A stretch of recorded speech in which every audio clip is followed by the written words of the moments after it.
internal Partai Demokrat sejak penyelenggaraan Kongres kedua Partai Demokrat di Bandung yang berlanjut pada proses konsolidasi dan kontestasi politik internal termasuk di tingkat lokal. Inilah yang ujungnya melahirkan desakan terbuka dari Jeddah kepada KPK untuk segera memperjelas status hukum saya. Desakan dari Ketua Dewan Pembina Partai Demokrat, Ketua Dewan Kehormatan Partai Demokrat, Ketua Majelis Tinggi Partai Demokrat, yang juga sebagai Presiden Republik Indonesia segera ditindaklanjuti secara internal dengan pengambil alihan kewenangan Ketua Umum oleh Ketua Majelis Tinggi. Pada saat yang bersamaan beredar sprindik atas nama Anas Urbaningrum ke publik dan menjadi pemberitaan yang luas sebelum akhirnya terbit sprindik pada tanggal 22 Februari 2013. Ketidakwajaran dan ketidakpatutan proses sampai dibocorkannya sprindik telah melahirkan komite etik dengan segala hasilnya. Peristiwa ini dan seluruh rangkaiannya tidak pernah bisa dihapus oleh ribuan pergantian musim hujan dan kemarau, juga oleh pergantian musim politik dan kepemimpinan. Amat jelas bahwa penetapan tersangka tidak bisa dilepaskan dari dinamika dan faksionalisme internal di Partai Demokrat, termasuk bagaimana tangan-tangan kekuasaan bekerja. Izinkan saya mengutip pendapat Dr. Artijo Alkosta yang pada tulisannya mengkritisi fenomena korupsi di parlemen yang dimuat pada Jurnal Hukum 15 Januari 2008 menyatakan bahwa pemegang kekuasaan politik biasanya ketagihan untuk tetap berkuasa dan tidak mau melepaskan kekuasaan yang telah dipegangnya.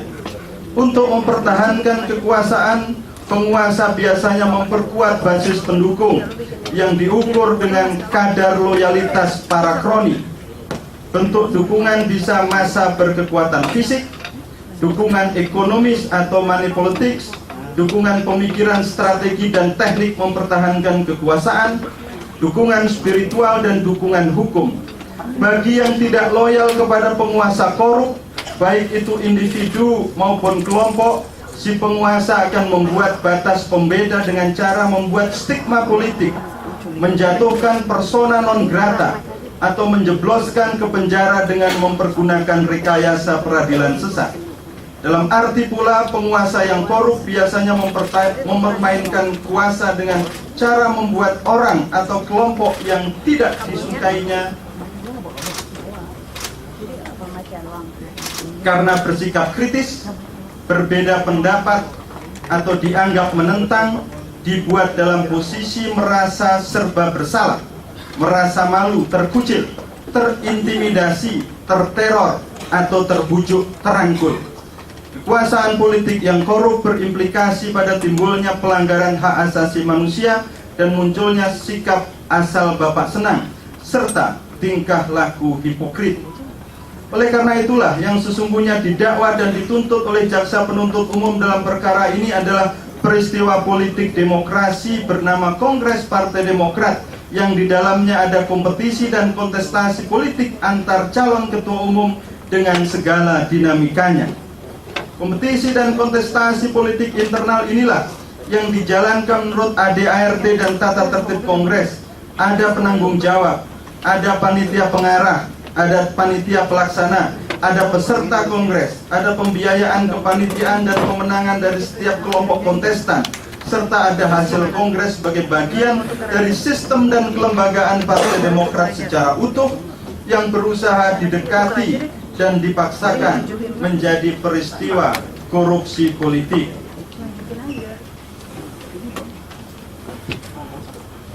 Meskipun jaksa penuntut umum menyatakan di dalam surat tuntutan bukan mengadili kongres, amat jelas ini adalah mengadili kongres atau lebih tepatnya mengadili sepertiga kongres.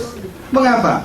Karena yang diadili adalah salah satu saja dari kontestan Kongres Partai Demokrat di Bandung.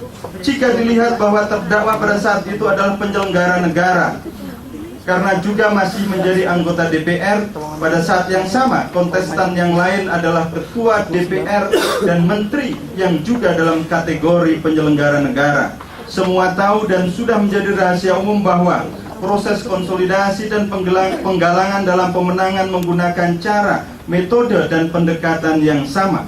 Tidak ada perbedaan yang substansial dan signifikan dengan yang dilakukan oleh tim relawan terdakwa. Bahkan internal Partai Demokrat dan masyarakat saat itu bisa melihat dengan jelas ada calon ketua umum atau kontestan yang jauh lebih gebyar proses penggalangan dan metode pemenangannya. Menurut komitmen tim relawan, pemahaman terdakwa dan tim relawan, dan pendapat ahli Dr. Husnul Mar'iyah dan Dr. Khairul Huda, biaya yang dikeluarkan dan jika disebut sebagai penerimaan tidak langsung, hal itu terkait dengan status sebagai kader partai yang menjadi kontestan kongres atau calon ketua umum, bukan dalam posisi sebagai penyelenggara negara. Karena semua hal tersebut tidak ada kaitannya dengan posisi, kekuasaan, dan kewenangan sebagai penyelenggara negara, tetapi sebagai kader partai yang dipandang layak untuk dimajukan dalam kompetisi dan kontestasi kepemimpinan puncak Partai Demokrat. Adalah jelas berbeda posisi sebagai penyelenggara negara dengan posisi sebagai kontestan kongres. Jikapun memaksakan perspektif sebagai penyelenggara negara, meskipun hal itu tidak relevan, jika neraca keadilan dan penegakan hukum yang jujur dan objektif dijadikan pegangan, serta bukan untuk tujuan mengkoruptorkan proses politik dan aktor politik tertentu, maka bukan sepertiga kongres yang diselidiki, disidik, didakwa, dan dituntut. Bahkan bukan hanya 3 kontestan ketua umum, melainkan siapa saja yang pada saat itu kebetulan juga dalam status sebagai penyelenggara negara. Bisa presiden, bisa menteri, bisa anggota DPR, gubernur, bupati, wali kota, dan anggota DPRD yang menerima fasilitas, manfaat, dan hasil langsung dari penyelenggaraan dan kompetisi kongres, terutama adalah ketua majelis tinggi dan fungsionarisnya, ketua dewan pembina dan fungsionarisnya, ketua dewan kehormatan dan fungsionarisnya, ketua umum dan jajaran fungsionaris inti, termasuk dewan pengawas yang dibentuk oleh dewan pembina. Semuanya yang saat itu menyandang status sebagai penyelenggara negara jelas-jelas mendapatkan penerimaan fasilitas dan manfaat dari kompetisi, kontestasi, dan pemilihan pada Kongres Partai Demokrat kedua di Bandung. Kalau yang disasar hanya 1 orang kontestan, apalagi secara khusus dicari-cari dan dipaksakan kesalahan secara hukum pidana korupsi politik, tentu hal ini tidak lain dan tidak bukan adalah politik. Di dalam surat tuntutan secara khusus juga disebut bahwa bukan kongres yang diajukan ke persidangan, sehingga bukan panitia kongres yang dihadirkan, tetapi tim pemenangan Anas Urbaningrum dalam pencalonan sebagai ketua umum. Sehingga jelas kiranya pihak-pihak mana yang harus dimintai keterangan dan dihadirkan di persidangan. Kalimat ini adalah penegasan bahwa sejak awal telah terjadi pengkhususan kepada Anas Urbaningrum dan sekaligus memagari dan membentengi agar tidak masuk dan menyentuh pihak-pihak yang sesungguhnya secara objektif hukum menjadi pihak yang sama dan setara dengan terdakwa, tetapi secara politik tidak boleh tersentuh oleh proses hukum yang terkait dengan kongres.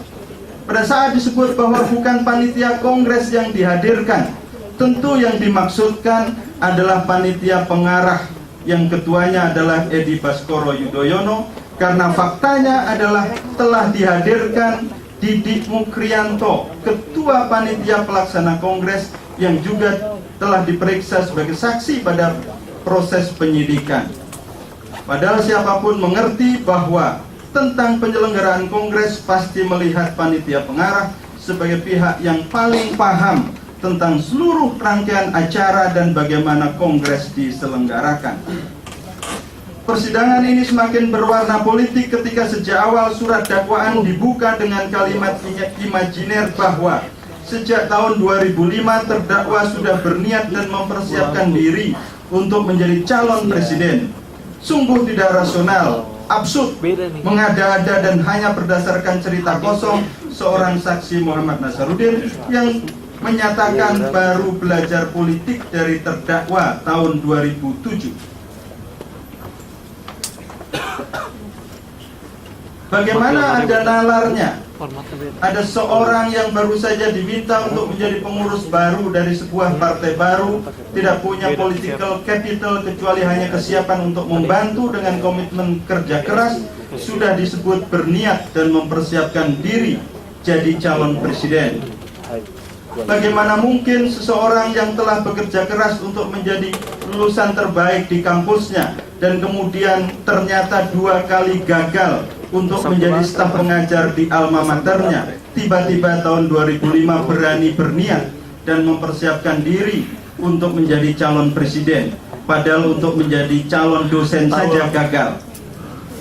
Bagaimana logikanya? Terdakwa yang sedikit banyak belajar ilmu politik, pernah praktek melayani proses demokrasi sebagai anggota KPU, cukup mengerti tentang dinamika politik Indonesia, cukup paham tentang demokrasi modern dan pemilihan langsung, tahu tentang jaringan dan para aktor politik, punya banyak sahabat yang paham betul dan terampil dalam dunia politik praktis, lalu disebut bicara khusus tentang persiapan pencapresan sejak tahun 2005 dengan Muhammad Nazarudin, orang yang sangat baru mengenal dunia politik dan juga bahkan menyebut dirinya baru merintis usaha bisnisnya di Jakarta.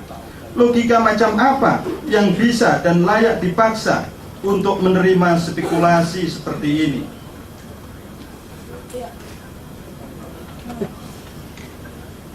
Jika mau memaksa dakwaan politik tentang niat dan persiapan terdakwa untuk menjadi calon presiden, meskipun tidak berbasis data dan bukti yang bisa dipertanggungjawabkan, sebaiknya dimulai dari selesainya Kongres Partai Demokrat akhir Mei 2010 sehingga bisa agak rasional. Sekali lagi, itu pun tidak berdasarkan data, informasi, dan bukti yang sahih dan bisa dipertanggungjawabkan. Faktanya, belum ada pula Ketua Umum Partai Demokrat yang menjadi calon presiden dan calon wakil presiden. Bahkan belum pernah ada Ketua Umum Partai Demokrat yang menjadi menteri atau pimpinan lembaga negara. Dakwaan dan tuntutan makin beraroma politik ketika surat tuntutan ditutup dengan nasihat politik agar terdakwa rela berkorban seperti Wisanggeni dalam konteks kontestasi Baratayuda Pilpres 2014. Meskipun terdakwa tidak bisa ikut dalam kontestasi Baratayuda Pilpres 2014, tetapi pengorbanannya menjadikan keunggulan Pandawa dalam perang Baratayuda.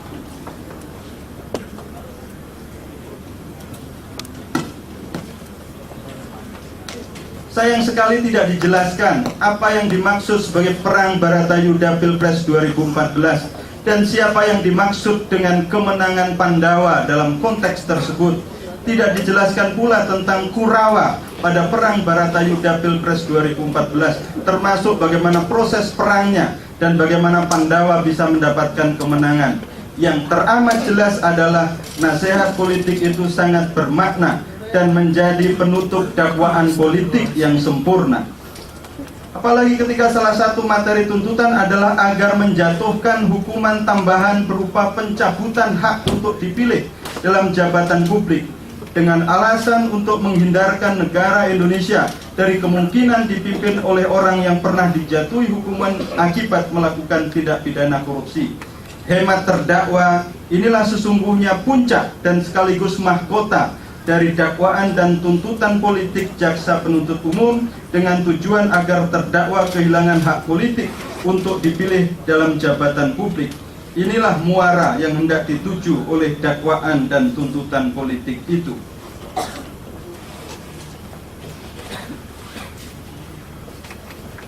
Majelis Hakim yang kami muliakan, jaksa penuntut umum yang terhormat, yang saya hormati, tim penasihat hukum, dan hadirin yang hadir dalam persidangan ini.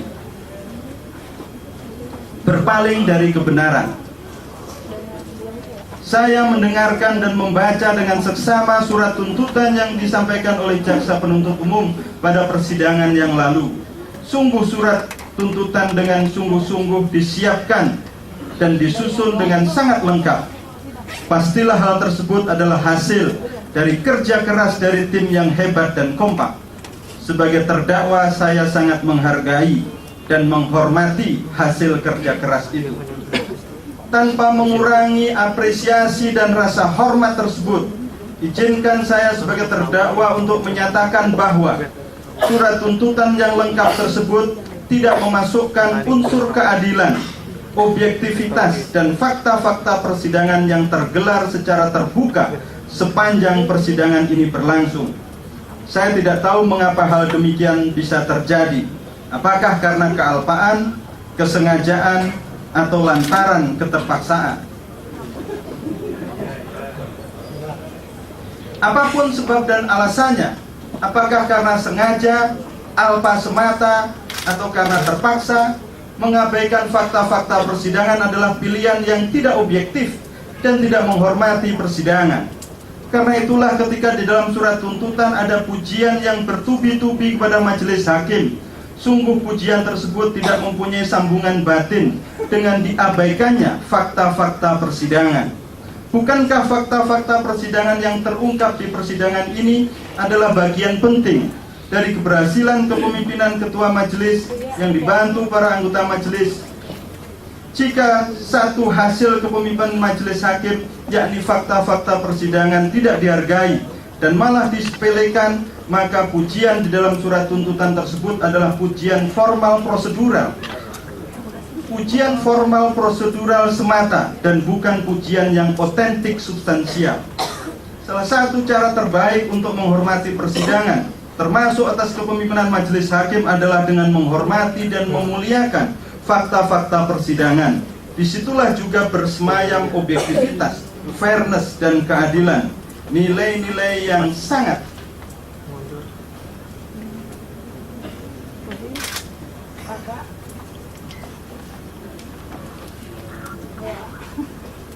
Disitulah juga bersemayam objektivitas, fairness, dan keadilan, nilai-nilai yang sangat penting dalam proses penegakan hukum yang benar-benar diorientasikan untuk menemukan kebenaran dan keadilan yang sejati. Ketika jaksa penuntut umum di dalam menyusun surat tuntutan memalingkan muka dari fakta-fakta persidangan, hal itu tidak bisa dibedakan dengan berpaling dari kebenaran. Karena kebenaran yang hendak dicari dan ditemukan di persidangan berada pada fakta-fakta persidangan dari para saksi yang memberikan keterangan di bawah sumpah. Tentu saja saksi-saksi yang benar-benar mengetahui dan mengalami peristiwa yang terkait dengan perkara serta mempunyai rekam jejak pribadi yang berkelayakan secara hukum, moral, dan sosial. Bukan saksi yang dikesankan punya kesaksian berkualitas lalu diberi gelar penyucian berupa justice kolaborator, padahal kelayakannya sangat diragukan, khususnya yang terkait dengan perkara ini. Surat tuntutan yang disusun dengan meremehkan fakta-fakta persidangan sulit dibedakan dari ekspresi kemarahan dan kebencian melalui sarana penegakan hukum. Demikian halnya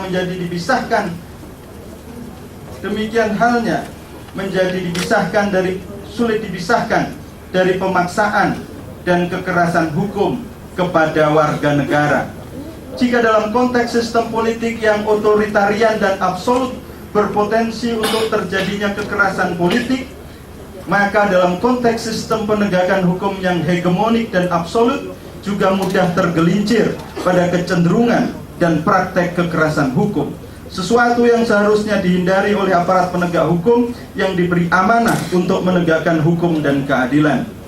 Jaksa penuntut umum sebagai aparat penegak hukum yang bertugas atas nama kepentingan publik berkewajiban untuk menegakkan keadilan dengan cara menjadikan fakta-fakta persidangan sebagai bahan utama untuk menyusun surat tuntutan. Jika fakta-fakta persidangan sebagai salah satu hasil persidangan yang dipimpin majelis hakim tidak digunakan sebagai dasar, disepelekan dan diabaikan, pertanyaannya adalah, apakah persidangan ini hanya seremonial belaka dan sekedar sebagai alat untuk menjustifikasi adanya tuntutan yang berat? Saya lalu ingat kembali dengan bagian dari nota keberatan atau eksepsi yang pernah saya sampaikan pasca pembacaan surat dakwaan pada awal mulanya persidangan ini. Waktu itu saya sebutkan, pertanyaan, apakah persidangan ini hanya dijadikan justifikasi untuk tuntutan yang berat? Karena pada proses penyidikan sudah ada pernyataan dari juru bicara KPK bahwa Anas Urbaningrum akan dituntut berat. Juga saya sebutkan adanya saran agar tidak usah melakukan eksepsi, karena kalau ada eksepsi, jaksa penuntut umum bisa marah dan melakukan tuntutan berat. Eksepsi tetap saya sampaikan sebagai bagian dari hak untuk mendapatkan keadilan, disertai dengan keyakinan bahwa jaksa penuntut umum adalah para agen keadilan yang bersiap untuk berdialektika dan kontestasi fakta-fakta kebenaran pada persidangan yang adil dan terbuka. Jika kembali ke belakang, sesungguhnya tuntutan yang berat dan abe terhadap keadilan, objektivitas, dan fakta-fakta persidangan bukanlah hal yang mengejutkan, karena sudah dinyatakan juru bicara KPK bahkan pada saat proses penyidikan berlangsung dan belum dimulai proses persidangan. Tetapi bukan mengejutkan atau tidak mengejutkan.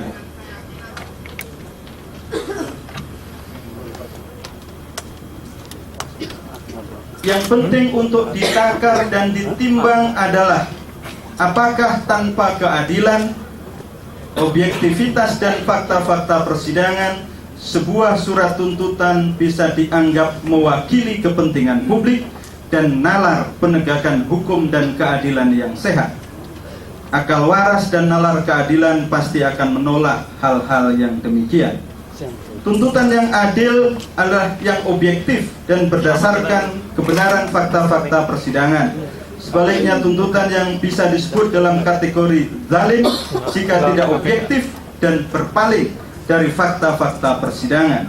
Ketidaksanggupan untuk menerima fakta-fakta persidangan bisa menjadi sebab sikap dan tindakan yang tidak adil dan zalim.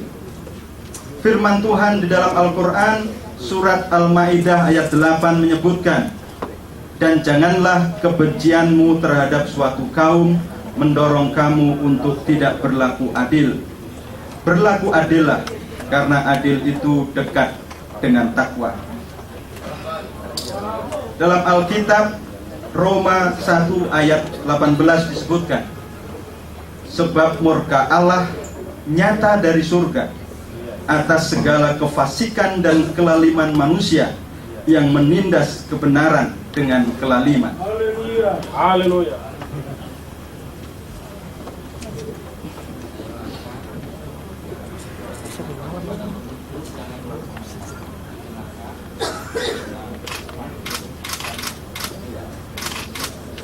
Terima kasih Yang Mulia. Apakah diizinkan minum dulu Yang Mulia? Jangan bisa.